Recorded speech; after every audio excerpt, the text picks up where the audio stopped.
नाथ मुझने मति शुद्ध देजो, हइये सदा सेवक भाव रहजो। छो शब्दो मारा पण आप आवीने कहजो, राजी थई अक्षर भाव देजो, राजी थई अक्षर भाव देजो। स्वामीनारायण साक्षात् अक्षर पुरुषोत्तमा, सर्वेभ्यं परमां शांतिम आनंदम सुखमर्पयेत्। श्री स्वामिनारायण भगवाननी जय। सियावर रामचंद्र भगवाननी जय। उमापति महादेवनी जय। दरेक दिव्य मुमुक्षु हरिभक्तों ने भावथी जय स्वामी नारायण।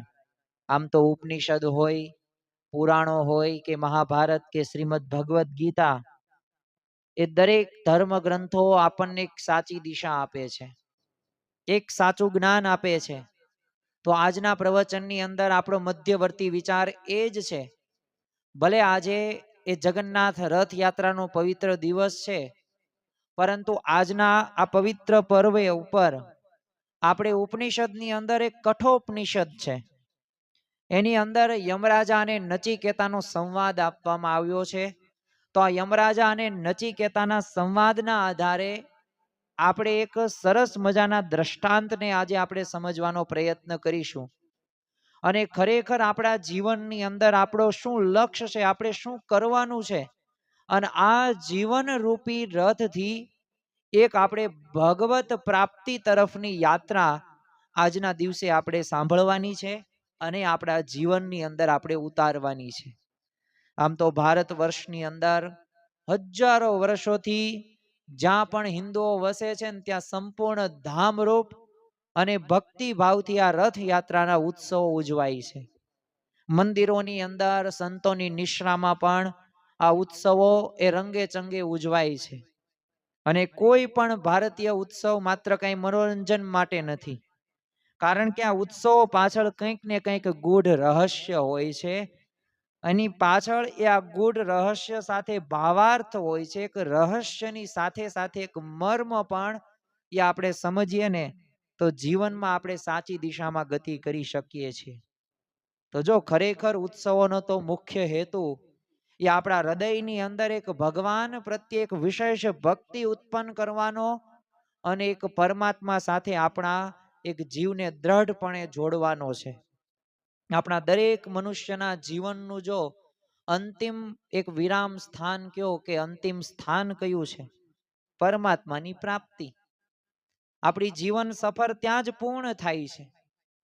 ભલે આપણે ગમે એટલા ધન કે પૈસા કે સંપત્તિ ભેગી કરી હશે, પણ આપણું વિરામ સ્થાન કે આપણે જ્યાં લક્ષ્ય છે ને એ તો ભગવાનની પ્રાપ્તિ જ છે।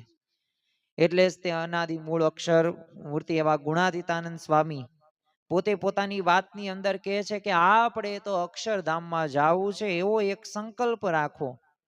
આ સંકલ્પની સાથે સાથે આપણે જાણપણું પણ શું રાખવાનું છે કે આપણે દરરોજ શું કરીએ છીએ અને શું કરવાનું છે, આપણે એની નિત્ય આપણે જો અનુસંધાન રાખીશું તો આપણે ભગવાનની પ્રાપ્તિ પણ કરી શકીશું। અને એટલે જ તે જો રામકૃષ્ણ પરમહંસ પણ પોતે કહેતા કે ગોડ ઇઝ ધ ગોલ, કે ભગવાન રહ્યા ને એ આપણો ધ્યેય છે, અને ભગવાનને પ્રાપ્ત કરવાને એ જ આ માનવ જીવનનું પરમ લક્ષ્ય છે। અને જન્મા ત્યાંથી જરૂર જાણવું, મરવાનું છે માથેજી। તો આ વાત રહીને એને આપણે દ્રઢપણે પાલન કરીને રાખવાની છે આપણા જીવનની અંદર। અને જ્યારે આપણો આ જીવન રૂપી રથ જ્યારે આ સંસારની તમામ સફર પૂરી કરીને ધ્યેયો નારાયણો હરિય, એટલે કે ભગવાનના એ ચરણોની અંદર પહોંચે ને ત્યારે જ આપણી સાચી રથયાત્રા પૂરી ગણાશે।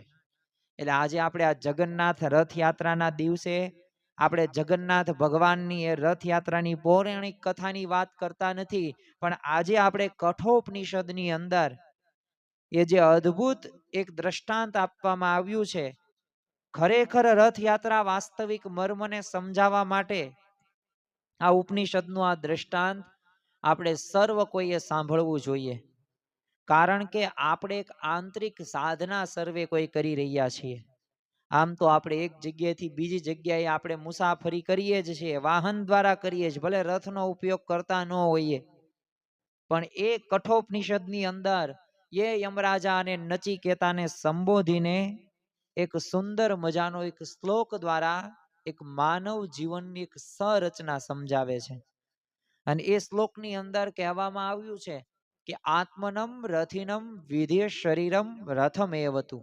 કારણ કે આજે દુનિયાની અંદર તમે જો 8 અબજથી વધુ માણસો એ આખો દિવસ છે ને પોતાનો જીવન રથ લઈને સંસારમાં એ જુદા જુદા કાર્યો કરવા માટે ફરી રહ્યા છે. કોઈક નોકરી કરે છે, કોઈક ધંધો કરે છે, કોઈક વ્યવસાય કરે છે, કોઈક સામાજિક સેવાઓ કરે છે, કોઈક મદદ કરે છે.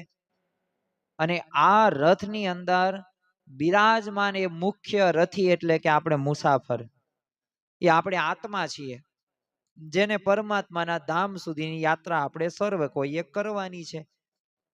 પણ આ વાહન એક ભૌતિક આપણને દ્રશ્યમાન શરીર રહ્યું ને એ આપણો રથ છે. પાછો આ કઠોપનિષદની અંદર આ દ્રષ્ટાંત રૂપક દ્વારા સમજાવવામાં આવ્યું છે. કારણ કે જેના દ્વારા જ ત્યાં શરીર દ્વારા એ આત્મા છે ને ભવસાગર પાર કરવાની મુસાફરી કરે છે. ભાગવત તો કહે છે દુર્લભો માનુષો દેહો, કે દુર્લભ એવો આપણને આ નાશવંત દેહ પ્રાપ્ત થયો છે. અને એની અંદર અલગ અલગ રસ્તાઓ છે, માર્ગ છે. હવે માર્ગ એટલે શું? તો આ સંસારની અંદર પંચ વિષયો છે, શબ્દ સ્પર્શ રૂપ રસ અને ગંધ. અને એ આપણા રથયાત્રાનો લાંબો અને પાછો વિકટ માર્ગ છે, જેના ઉપર આપણે ચાલવાનું છે. નો જોવાનું, નો બોલવાનું, નો સ્પર્શ કરવાનું થઈ ગયું તો એ આપણો રથ વ્યવસ્થિત એ ભગવાન તરફ નહીં ચાલે, અવળી દિશામાં ચાલશે. અને ગંતવ્ય એટલે કે અંતિમ મંજિલ કઈ છે? તો આ સંપૂર્ણ સફરનો એકમાત્ર અંત એટલે કે પરમાત્માનું ધામ, કહેતા કે અક્ષરધામ, કે જ્યાં આપણે આપણા રથને સુરક્ષિત રીતે પહોંચાડવાનો છે. જો વાસનામાં ફસાઈ ગયા, જો વિષયોમાં લેવાઈ ગયા, તો એ પરમાત્મા સુધી આપણે પહોંચી નહીં શકીએ. હવે આ રથનું પ્રથમ જ તે આપણે અંગની વાત કરીએ ને તો આપણું શરીર છે. પણ કેવું શરીર આપણે રાખવાનું છે? મજબૂત શરીર રાખવાનું છે, સ્વસ્થ શરીર રાખવાનું છે. તમે જો પ્રવાસ કરવા જવું છે, તમે માંદા હોય તો તમે પ્રવાસમાં ન જઈ શકો. તમને તાવ કે માથું દુખતું હોય તો તમે પ્રસંગોમાં ક્યાં જાઓ છો? પેટમાં દુખતું હોય તો ક્યાં તમે સારું જમી શકો? ન જમી શકો. તો જો માર્ગ ગમે એટલો સારો હોય પણ રથ જ બરાબર ન હોય તો મુસાફર ક્યારેય તે એ પોતે પોતાના સ્થળ સુધી પહોંચી ન શકે. એમ આપણે આ રથ એટલે કે આપણું શરીર છે ને એ તો શ્રેષ્ઠ જ રાખવાનું છે. એટલે જ તે જો મહાકવિ કાલિદાસ પણ પોતે એક યુક્તિની અંદર કહે છે કે શરીર માધ્યમ ખલુ ધર્મ સાધનમ, એટલે કે શરીર કે ધર્મ સંપાદન કરવાનું પ્રાથમિક સાધન રહ્યું ને આપણું શરીર છે. તમારે ધર્મ સંપાદન કરવું છે, તમારે ભગવાનની પ્રાપ્તિ કરવી છે, તો એના માટે શરીર તો તમારું સ્વસ્થ હોવું ખૂબ જરૂરી છે.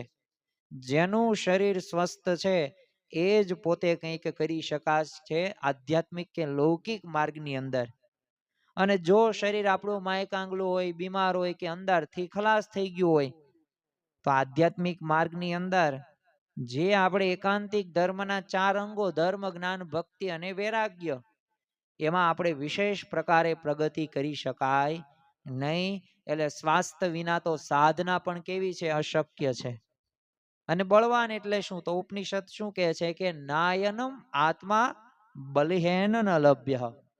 એટલે કે બળવાન એટલે કે શું? માત્ર જાડું કે વજનદાર શરીર નહીં, પરંતુ રોગ મુક્ત, સ્વસ્થ અને આપણું હેલ્ધી શરીર હોય ને તો આપણે આપણા આત્માને પરમાત્મા સુધી આપણે પહોંચી શકાડીએ, આપણે આત્યંતિક ધર્મ સિદ્ધ કરી શકીએ. એક અંગ્રેજીની અંદર એક કહેવત છે કે the greatest wealth is health. પહેલું સુખ તે જાતે નરિયા એમનામ કહેવામાં આવતું નથી. અને જો યાદ રાખજો કે રથને આપણે ઉત્તમ રાખવા માટે હું તમને 5 એવી ટિપ્સ આપું, 5 એવી રીત આપું કે જેના લીધે એ તમારું શરીર સ્વસ્થ બને. પ્રથમ તો નિયમિત તમે વ્યાયામ કરો. બીજું તમે સંતુલિત આહાર ખાઓ, ત્રીજું પૂરતી ઊંઘ લ્યો, અને ચોથું એક તણાવ મુક્ત જીવન બનાવો, અને પાંચમું છે તમારી નિયમિત તપાસ કરાવો. તો જો આ 5 વાતો તમારા જીવનની અંદર શરીર સંબંધિત તમે યાદ રાખ્યું, તો તમે જીવનમાં આ રથને છે ને તમારે ભગવાન સુધી પહોંચાડી શકશો. આ તો આપણે રથની વાત કરી. કઠોપનિષદની અંદર આ રથ, શરીરને રથ સાથે સરખાવવામાં આવ્યું છે. હવે આપણે આપણા રથના ઘોડાની વાત કરીએ. હવે આપણા શરીરના ઘોડાઓ કયા છે? તો આપણી 10 શક્તિશાળી ઇન્દ્રિયો. કારણ કે ઇન્દ્રિયાણી હયાન આહુ. યમરાજા જો નચિકેતાને સમજાવે છે કે આ શરીર રૂપી રથને છે ને ચલાવવા માટે આપણી 10 ઇન્દ્રિયો એ રથના ઘોડા સમાન છે. 5 જ્ઞાનેન્દ્રિયો છે કે જેના દ્વારા આપણે જ્ઞાન પ્રાપ્ત કરીએ છીએ, અને 5 આપણી કર્મેન્દ્રિયો છે કે જેના દ્વારા આપણે કર્મ કરીએ છીએ. તો જો જ્ઞાન પ્રાપ્ત કરીને આપણે જગતને ભગવાનનું જ્ઞાન તો મેળવીએ જ છીએ, અને કર્મ દ્વારા આપણે ભગવાનને જગત માટે કામ કરીએ છીએ. લૌકિક વ્યવહાર પણ સંભાળીએ છીએ. પરલૌકિક વ્યવહાર એટલો બધો સંભાળતા નથી, પણ આપણે કહી તો શકીએ પરલૌકિક પણ સંભાળીએ છીએ.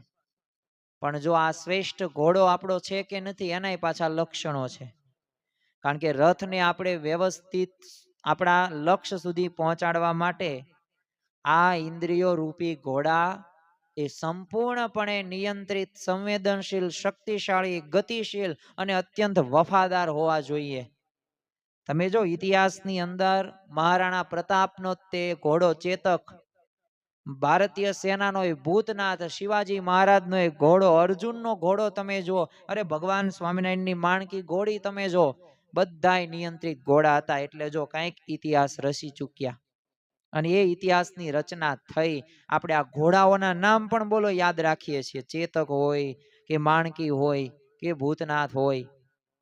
તો એવી જ રીતે આપણા જીવનની અંદર પણ આપણી જે 10 ઇન્દ્રિયો છે એ ઘોડા આપણે વ્યવસ્થિત વફાદાર રાખવાના છે, શક્તિશાળી રાખવાના છે, અને ગતિશીલ રાખવાના છે. અને જો ઇન્દ્રિયો કાબૂમાં નહીં હોય ને, તો આળસુ એક પ્રમાદી હશે ને, તો એ આપણા મનને પણ જુદી અને ખોટી દિશામાં ખેંચી જશે, અને યાત્રા રેની અધ વચ્ચે જ અટકી જશે. આપણે ધ્યેયો નારાયણો હરિ, ત્યાં સુધી પહોંચી જ નહીં શકીએ. અને એટલે જ તે જો શ્રીમદ ભગવદ્ ગીતાની અંદર પણ શ્રી કૃષ્ણ ભગવાન એ પોતે આ ઇન્દ્રિયાણી પ્રમાથિની હરિન પ્રસંબ મનઃ, અર્થાત કે બળવાન જે ઇન્દ્રિયો રહ્યા ને, એ જ્ઞાની પુરુષના મનને પણ એ બળપૂર્વક ખેંચી લે છે. એટલે જો તમે ગમે એટલા બળવાન હોય, ગમે એટલા ડિગ્રી વાળા હોય, ભણેલા ગણેલા હોય, પણ જો તમે આ ઇન્દ્રિયોને જો તમે વશમાં ન વર્તાવી, તો તમે ગમે ત્યારે તમારો રથ છે ને અટકી જશે, ભટકી જશે, ને ખોટી દિશામાં જશે. એટલે ખરેખર ઇન્દ્રિયોનો એ અસંયમ રહ્યો ને, એ આપણા જીવનની અંદર પતનનું એક મુખ્ય કારણ બને છે. પતન તમારે કરવું છે કે પ્રગતિ કરવી છે, તો એ તમારા ઉપર આધાર રાખે છે. તમે જો સંયમિત જીવન જીવશો, ઇન્દ્રિયોને સંયમમાં રાખશો, નિયમમાં રાખશો, તો વાંધો નહીં આવે. તમે જો શ્રીમદ ભગવદ્ ગીતાની અંદર વર્ણન આવે છે કે જેમ સમુદ્રમાં પવન એ આમ નાવને ગમે તે દિશામાં ફંગોળી નાખે છે, તો આમ ઇન્દ્રિયોને તે અનુસરતું મન રહ્યું ને, માણસની બુદ્ધિને નષ્ટ કરી દે છે. એટલે આ પ્રકારનું જીવન બને છે. તમે જો અસંયમિત જીવન કેવું છે, તો જો આપણા આંખ, હાથ, કાન, જીભ જો નિયંત્રણમાં નહીં હોય, તો આપણો રથ ક્યારેય તે મહારાજ પાસે અક્ષરધામમાં નહીં જઈ શકે. એટલે અક્ષરધામમાં જવા માટે સંયમની અનિવાર્યતા છે જ તે. અને આધ્યાત્મિક માર્ગની અંદર તે જો ઇન્દ્રિય સંયમમાં ન હોય, તો સોભરી ઋષિએ કઈ 1-2 વર્ષ તપ નથી કર્યું, 60,000 વર્ષ સુધી તપ કર્યું છે. પણ તમે જો એક માછલાનું એક મેથુન જોયું, અને આ મેથુન થી તમે જો કે શૃંગી હોય, પરાશય હોય, નારદ હોય, આ બધાય તપસ્વીઓની સાધનાઓ રહીને એ બધાય પડી ગયા છે, અને સોભરી ઋષિ પડી ગયા. મહાન ઋષિ મુનિઓ પણ જો ઇન્દ્રિયનો સંયમ ચૂક્યા, તો કેવી એમની હાલત થઈ એ આપણને સ્પષ્ટ ખ્યાલ આવી જાય.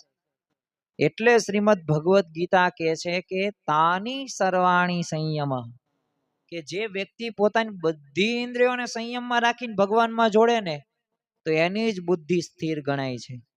એક આપણે પ્રસંગ જોઈએ કે ગુરુત્વાકર્ષણનો નિયમ શોધનાર મહાન વૈજ્ઞાનિક એટલે કે સર આઇઝેક ન્યૂટન આખી જિંદગી બોલો સ્ત્રીઓથી દૂર રહીને બ્રહ્મચર્યનું પાલન એમને કરેલું.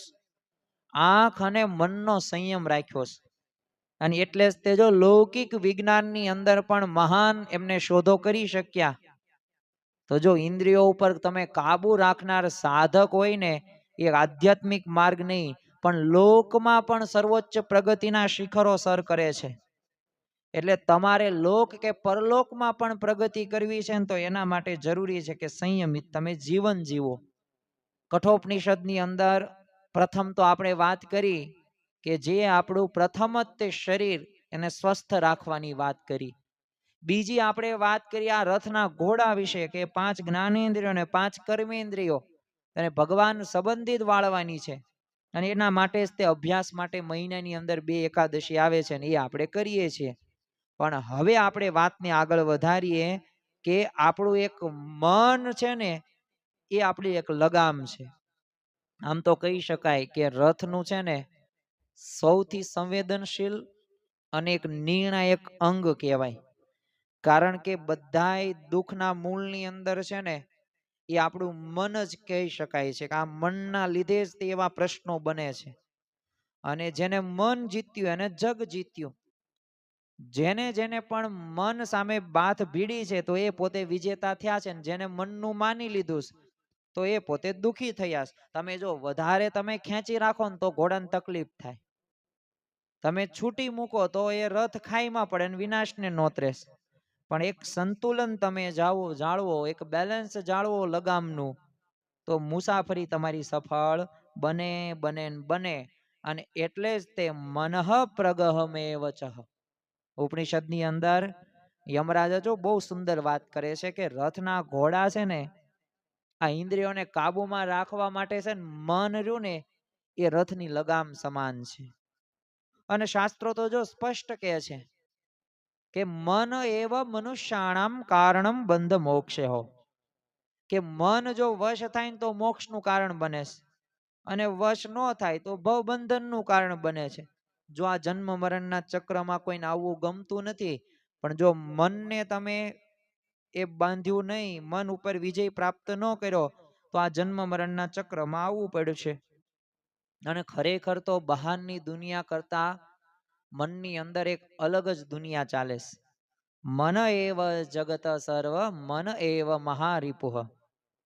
મન જ આખું જગત છે, મન સૌથી મોટો દુશ્મન છે. એટલે તે જો સંત પુનિત મહારાજ પોતે કહેતા કે મનને મનાવે એ માનવ.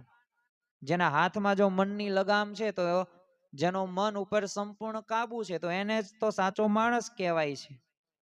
અને ખરેખર આપણા જીવનની અંદર આ વાતને આપણે દ્રઢતાથી પાલન કરવાનું છે. એક મહાન એક તત્વચિંતક થઈ ગયા, નામ તો મને અત્યારે ખ્યાલ નથી, પણ એ પોતે કહેતા કે માત્ર સારું મન હોવું પૂરતું નથી, પણ એને યોગ્ય રીતે વાળવું અને એનો સદુપયોગ કરવો ને, તો જ તે આપણા લક્ષ્ય સુધી એ પહોંચવાની એ સાચી ચાવી છે, ને એ જ આપણું સાચું મન છે.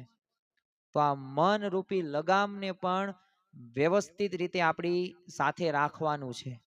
સાથે એક બુદ્ધિ રૂપી સારથી. પ્રથમ આપણે વાત કરી શરીરની, પછી આપણે વાત કરી 10 ઇન્દ્રિયોની, ઘોડાઓની વાત કરી, પછી આપણા મનની વાત કરીને હવે હું તમને વાત કરું છું મહાન એવો સારથી, એટલે કે બુદ્ધિ રૂપી સારથી. તો તમારી પાસે ગમે તે સારી કાર હોય, BMW હોય કે મર્સિડીઝ હોય, પણ જો તમને કોઈને આવડતી જ નથી અને એને તમે એ આપી દો તો કે ના તમે ચલાવો, તો એમ કઈ થાય નહીં. એમ જો બુદ્ધિ રૂપી સારથી જો ને, એ અગત્યનો. રથનો સાચો કુશળ ડ્રાઈવર હોવો ખૂબ જરૂરી છે. પૃથ્વી ઉપર મુસાફરી માટે જો સારો ડ્રાઈવર જોઈએ, પાણીમાં હોડી માટે સારો નાવિક જોઈએ, અરે આકાશમાં વિમાન માટે પણ સારો પાયલોટ જોવે. એક ઉત્તમ સારથી એકદમ સ્થિર હોવો જોઈએ. જે સ્થાને આપણે પહોંચવું છે તેનું સંપૂર્ણ અને સચોટ જ્ઞાન ધરાવતો હોવો જોઈએ. અને જો મુસાફરને નિશ્ચિત સ્થાને પહોંચાડવાનો એ દ્રઢ સંકલ્પ ધરાવતો પણ હોવો જોઈએ. શ્રીમદ ભગવદ્ ગીતા કહે છે કે જેની બુદ્ધિ જુદા જુદા લૌકિક અને ભૌતિક વિચારોથી એ ખરેખર એ અસ્થિર છે ને, એ ક્યારેય પરમાત્માને પ્રાપ્ત કરી શકતો નથી. તમે જો આપણી સામાન્ય બુદ્ધિ આમ વ્યવહારના હજારો કાર્યોમાં ગૂંચવાયેલી અને પાછી સ્વાર્થી પણ છે. એટલે આપણે આપણી બુદ્ધિને સ્થાને ભગવાનને, સત્પુરુષની બુદ્ધિને આપણા રથની સીટ ઉપર બેસાડી દેવી જોઈએ. એ જ આ એક ઉપાય છે. બાકી આપણી બુદ્ધિની તો આ મર્યાદા છે. આધ્યાત્મિક યાત્રાની અંદર જો પ્રગટ ગુરુહરિ મહંત સ્વામી મહારાજને, ભગવાન સ્વામિનારાયણને આપણે સારથી બનાવી દઈએ, આમ સંપૂર્ણ શરણાગતિ સ્વીકાર લઈએ, તો બોલો આપણા સુરક્ષિત માર્ગ ઉપર આપણે અવશ્ય પહોંચી શકીએ. એ જેમ કહે એ પ્રમાણે આપણે વર્તીએ તો અવશ્ય આપણે આગળ વધી શકીએ. જો મહાભારતની અંદર એક અદ્ભુત પ્રસંગ આવે છે કે જ્યારે ભગવાન સારથી બને છે. તમે જો એક બાજુ કારણ છે, શરણાગતિ છે, બીજી બાજુ એની અસર આપણને સ્પષ્ટ દેખાય છે. કારણ કે કુરુક્ષેત્રના મેદાનની અંદર હવે પોતાના જ સ્વજનો સામે જોયા, ગુરુ દ્રોણાચાર્ય, કૃપાચાર્ય, કુલગુરુ, અને એ જોઈને અર્જુન મૂંઝાઈ જાય છે. અંતે ભગવાનને શરણે જઈને શું કહે છે કે હું આપનો શિષ્ય છું, આપને શરણે છું, મને સાચો માર્ગ બતાવો. જો અભિમાન મૂકી દીધું, નિર્માનીપણે વર્તન થયું. નિષ્કાન સ્વામી એક કાવ્ય પંક્તિની અંદર જ તે એમણે કીધું છે ને કે મરજી જોઈ મહારાજની ત્યારે ભરત કર્યો ભરપૂર. એ અર્જુને જો ભિક્ષા માગીને જો જીવવા તૈયાર થતો, પણ ભગવાનની આજ્ઞા રહીને એ જ સર્વોપરી એને માની. એટલે ખરેખર આપણે આ પ્રકારે જો જીવનમાં આગળ વધશું, જો કૃષ્ણ ભગવાને એ અર્જુનને સમજાવ્યું કે આ ધર્મ યુદ્ધ છે અને એમાં લડવું ને એ જ તારું કલ્યાણકારી કર્તવ્ય છે. અને સામે પક્ષે તમે જો ભીષ્મ પિતામહ, કર્ણ હોય, દ્રોણાચાર્ય હોય, જે અજય છે, મહારથીઓ હતા, જેની સામે અર્જુનની કોઈ તાકાત નહોતી, પણ અર્જુનના સારથી સ્વયં કૃષ્ણ ભગવાન હતા. એટલે જે વ્યક્તિના જીવન રથના સારથી એ ભગવાન પોતે બની જાય ને, તો એ વ્યક્તિને દુનિયાની કોઈ તાકાત હરાવી ન શકે અને એને કોઈ ચિંતા કે ભય પણ રહેતો નથી.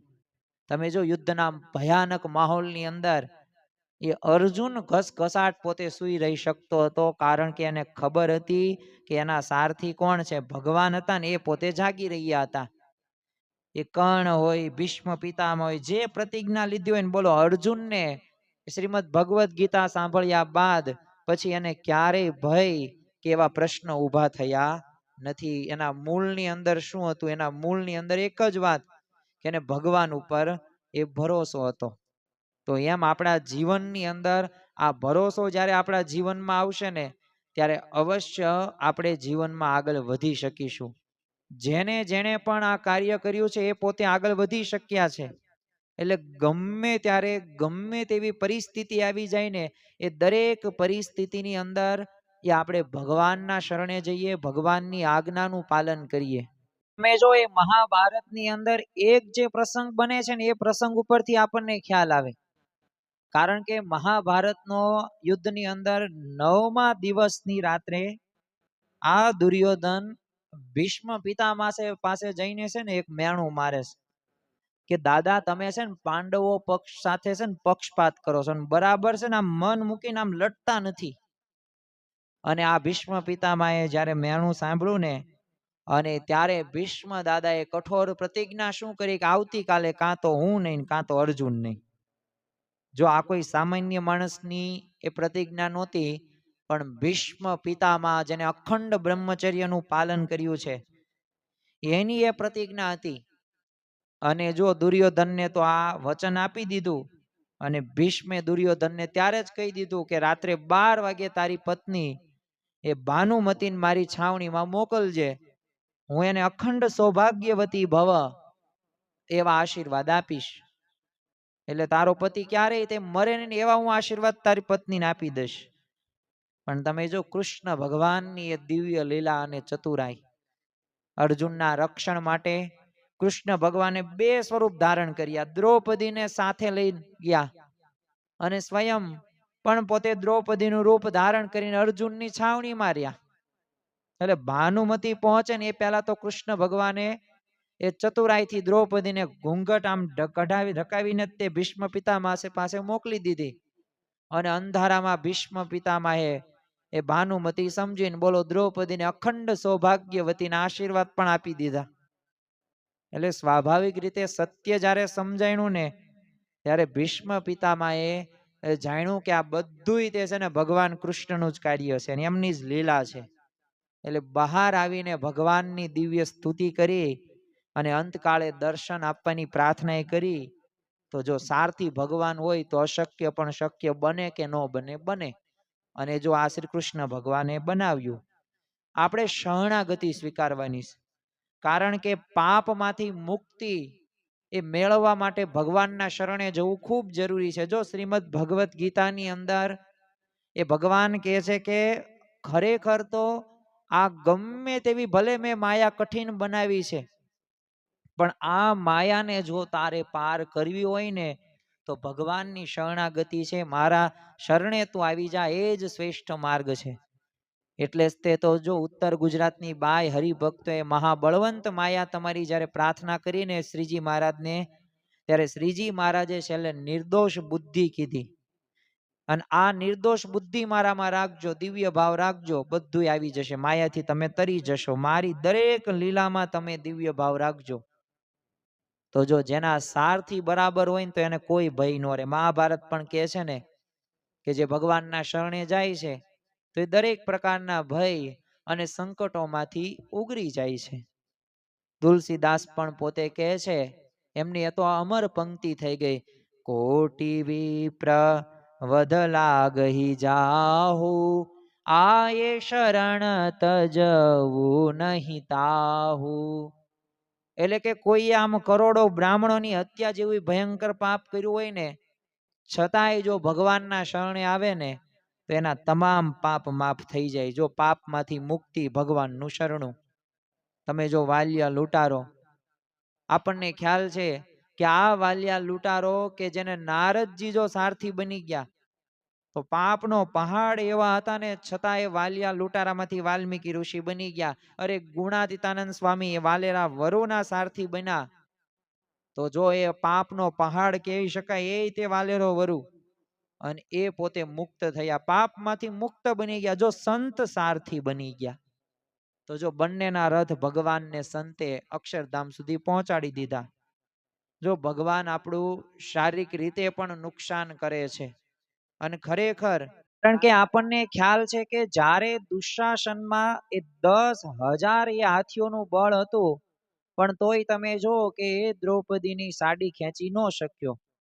કારણ કે દ્રૌપદીએ પોતાના બંને હાથ ઊંચા કરીને જો એ ભગવાન કૃષ્ણની સંપૂર્ણ શરણાગતિ સ્વીકારી અને એના જ લીધે એ દ્રૌપદીનું રક્ષણ થયું. તો જો ભગવાન આપણી પ્રાર્થના એ સાંભળતા જ હોય છે. એ જીસ પે કૃપા રઘુનાથ કી, એટલે કે જેની પર ભગવાનની કૃપા હોય ને અને સંત જેના સારથી હોય ને એનો વાળ પણ કોઈ વાંકો કરી શકતું નથી.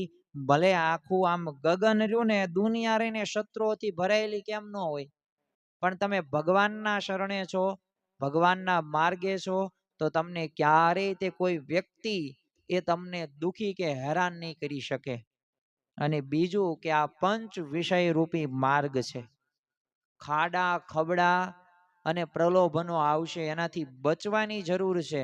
કારણ કે વિષયાસ્તેષ્તુ ગોચરા, એ રથ ઘોડા કે લગામ અને સારથી બધું ઉત્તમ હોય, પરંતુ જો જે માર્ગ ઉપર રથ ચાલવાનો છે, જો એ માર્ગ જ આકરો હોય અને વિકટ હોય ને ભયાનક હોય તો આપણી રથયાત્રા છે ને અધૂરી રહી જાય.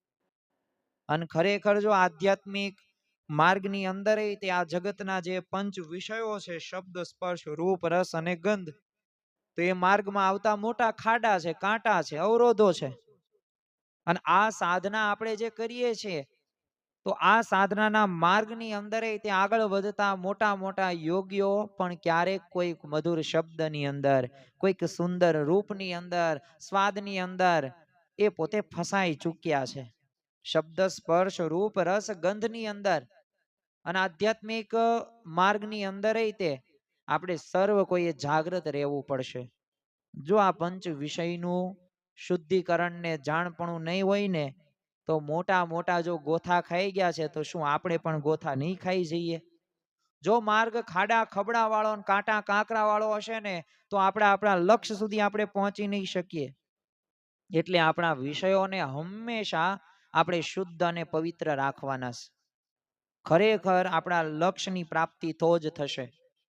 પવિત્ર મન અને જ્ઞાની સારથીનું ફળ રહ્યું ને એ જ છે. કઠોપનિષદની અંદર સિદ્ધાંત છે કે જે રથનો સારથી એ જ્ઞાનવાન એટલે કે વિજ્ઞાન સારથી હોય ને, જેનું મન રૂપી લગામ કાબુમાં હોય ને, એ જ વ્યક્તિ ભગવાનના પરમ પદ એટલે કે અક્ષરધામને પ્રાપ્ત કરી શકે. અને વર્તમાન કાળે મહંત સ્વામી મહારાજ છે. આપણા બહુ મોટા ભાગ્ય કહેવાય કે આપણને પરમ પૂજ્ય પ્રગટ ગુરુવરી મોક્ષનું દ્વાર મહંત સ્વામી મહારાજ જે આપણને પ્રાપ્ત થયા છે. અરે પૂર્ણ જ્ઞાનનું એ મૂર્તિમાન સ્વરૂપ સારથી તરીકે આપણને પ્રાપ્ત થયા છે. જો સારથી તરીકે આવા જ્ઞાની સત્પુરુષ મળી જાય ને, તો રથના બાકીના બધાય અંગો રહ્યા ને, એ મન હોય કે ઇન્દ્રિયો હોય કે શરીર હોય કે બુદ્ધિ હોય, એ આપોઆપ વ્યવસ્થિત ગોઠવાઈ જાય છે.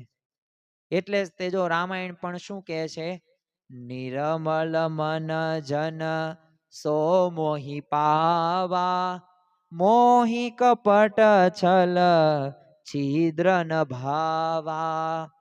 તો નિર્મળ થઈ જાય આવા સંતના સમાગમથી.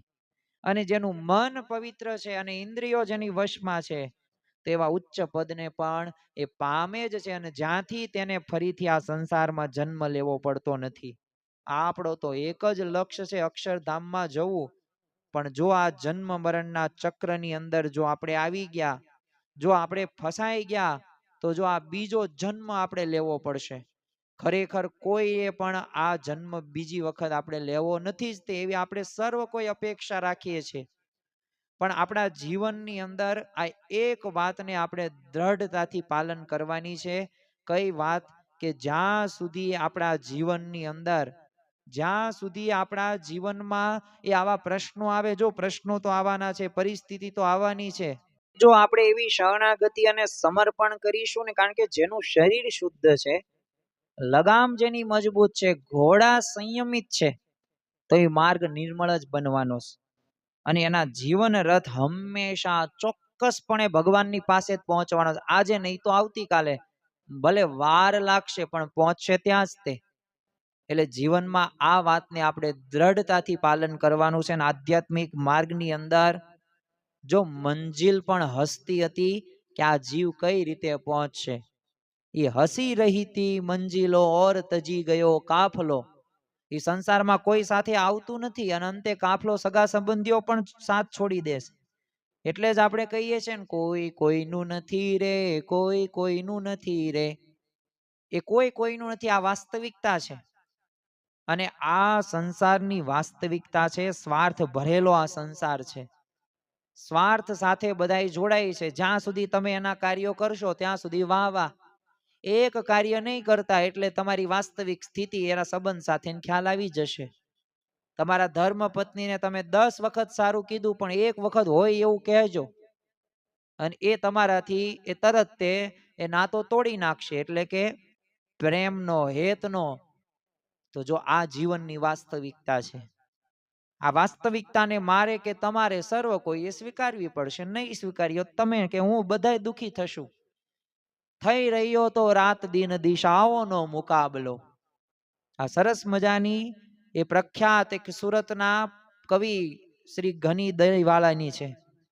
કારણ કે 5000ની એક તાંતક ગામની અંદર શિક્ષકોની શિબિર હતી ને, ત્યાં પ્રમુખ સ્વામી મહારાજને ઉદ્દેશીને એ આ દહીવાલાએ સરસ મજાની આ પંક્તિઓ રજૂ કરી હતી. કારણ કે જીવનમાં ચોમેરથી કામ ક્રોધ ને વાસનાઓની આંધીઓ સતત વ્યક્તિને ભટકાવવા માટે જો પ્રયાસ કરતી હોય, તમે એવા કુસંગીઓ પણ તમને મળશે. એવા વાતાવરણો પણ આજે જો થઈ રહ્યા છે, વરસાદનું કે ઠંડીનું વાતાવરણ નહીં, પણ આ વાતાવરણો કેવા છે કે આ વાતાવરણો છે નશાઓના, વ્યસનોના, વહેમોના, એવા ચારિત્ર ભ્રષ્ટ વ્યક્તિઓના. એ ઉઠી ઉઠીને આંધીઓ તિમિર હતી પ્રસરાવતી, રહી રહીને જિંદગી કોઈને હાંક મારતી.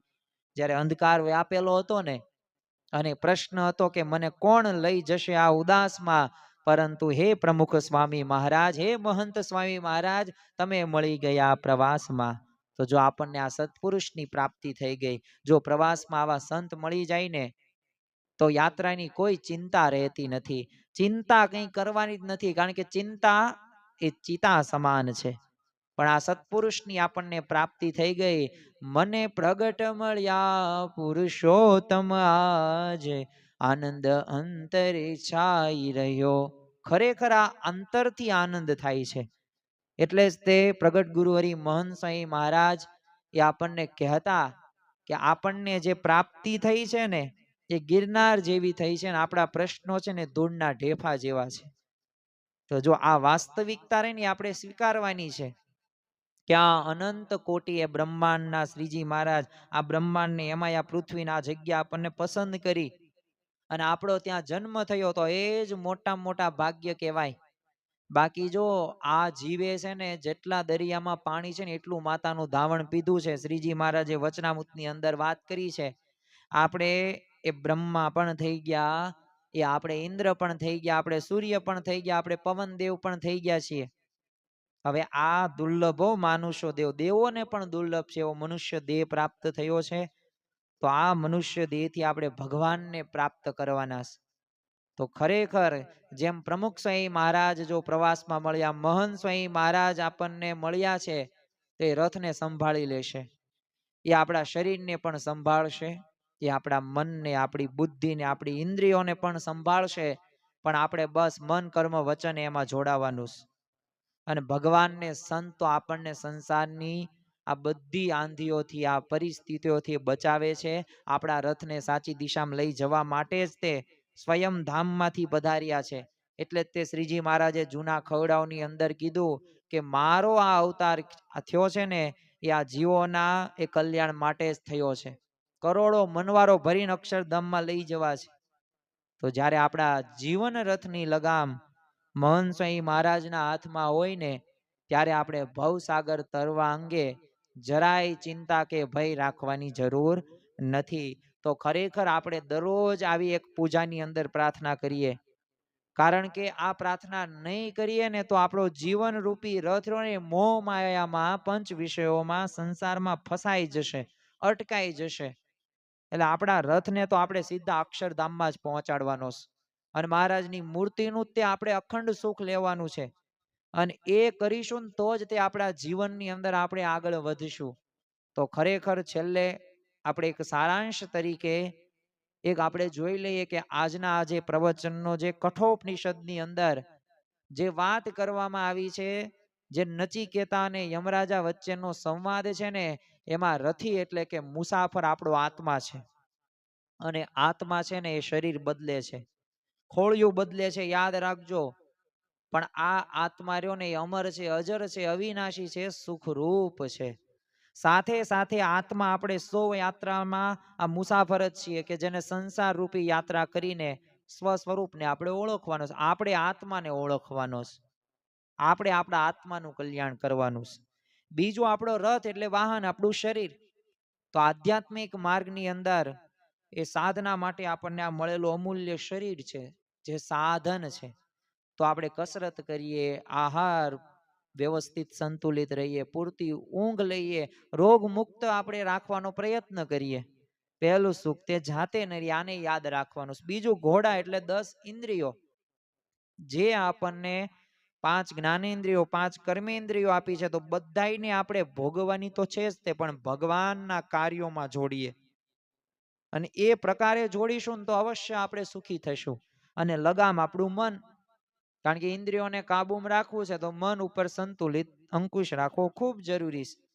તો જો મન જો વશ થાય તો જ મોક્ષનો માર્ગ પણ એ ખુલે છે. તો આપણે સર્વ કોઈ મોક્ષ માર્ગે આગળ વધવું છે તો એના માટે મનને આપણે લગામમાં રાખીએ. અને બીજું આ માર્ગ એટલે કે પંચ વિષયો, શબ્દ, સ્પર્શ, રૂપ, રસ, ગંધના આકર્ષણો, એનાથી આપણે બચવાનું છે. માર્ગને આપણે શુદ્ધ અને પવિત્ર રાખવાનો છે. અને આપણા સારથી કોને બનાવવાના? આપણે નહીં, આપણી બુદ્ધિને નહીં, સત્પુરુષને. સત્પુરુષની બુદ્ધિ પ્રમાણે એમને મન કર્મ વચને સેવવાના છે. અને સંપૂર્ણ શરણાગતિ સ્વીકારવાની છે. એ જેમ કે એ પ્રમાણે આપણે જીવન જીવવાનું છે. તો આજના દિવસે મહારાજ સ્વામીના ચરણોમાં પ્રાર્થના કરીએ કે આજના તો આ પવિત્ર દિવસે, પરંતુ કાયમ માટે આ જે સિદ્ધાંત છે ને, જે સનાતન છે, તો આ સિદ્ધાંતને અમારા જીવનની અંદર અમે દ્રઢ કરીને તમને રાજી કરી શકીએ એ જ આજના દિવસે પ્રાર્થના. શ્રી સ્વામિનારાયણ ભગવાનની જય.